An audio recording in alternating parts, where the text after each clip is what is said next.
Hello and hey, it's everyone messing around with golf with your friends. This time going to be the workshop course Dusty. This is done in the style of me doing a guide, whereas I just show off getting a hole-in-one on every single hole without getting a jump. Not necessarily on the first stroke, as holes 5 and 7 are a little bit tougher. Hole 7, not so much. Hole 5 has just been super consistent for me. But in the same way that making a non-serious guide about a course that only has 10 holes at the moment is just me making a video about one of the courses that has shown up in the workshop in this experimental build of the game. The level editor itself is not in this experimental build. Maybe it's in the closed beta at this point. I'm not entirely sure. Not involved in that.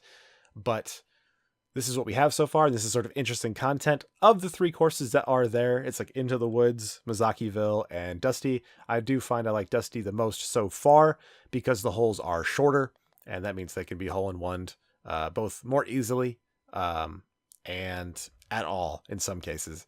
So that's kind of what drew me to this. And I wanted to make a video about at least one of these courses because they have been out for a little while. First impressions was going to be tough, and they've changed so much already. This had, I think, 8 holes when it came out, maybe less, not entirely sure.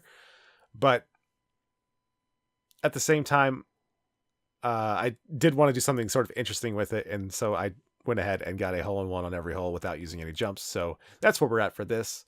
Hole number 5, in my experience so far, has gone in as a hole-in-one many different ways with very similar but different shots. So they've all basically been like full power at that right block at the start, but they've just done so many different things. It's kind of strange.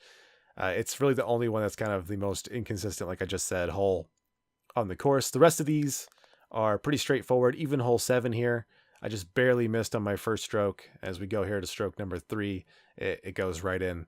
It's sort of a timing based one, which are interesting when it's controllable like this, when you can replicate it each and every time. It's much easier on the player. I know that there's a somewhat of a design philosophy that the developers have that Plinko is a fun thing. This is a variation of that is controllable by the player. And I think that's a very interesting and cool concept.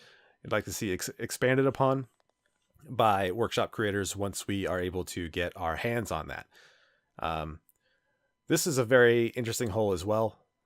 Just kind of the design is, it kind of points you towards it and away from it at the same time. I like this hole a lot, and I'm not going to go, I guess, too in-depth on this, like I said. And then the last 2 holes, I do end up kind of cheesing them. I go back to like previous holes and stuff like that. But again, non-serious guide, please don't hold it against me. Just wanted to make a fun little video kind of showing off this and showing that it's technically possible to get a 10 so far. And that's fun to do. And I wanted to put a video out related to golf with your friends after putting out one that was not golf with your friends. Kind of want to just keep this content flowing. It's a game, like I said, I'm not leaving. Not many people really watched my other video kind of explaining that. So I figured I'd be able to tack this on in the middle of that. And if you want to replicate any of these shots playing with your friends, stuff like this, if you're in the experimental build, you'll have access to these courses. They are ever changing. And I thought it's a lot of fun. And I can't wait to see what people are going to come up with in the coming days, weeks, months, that sort of thing. So thank you for watching. It's just a short little video. Thank you for listening. And I guess we'll just be safe, guys. Later.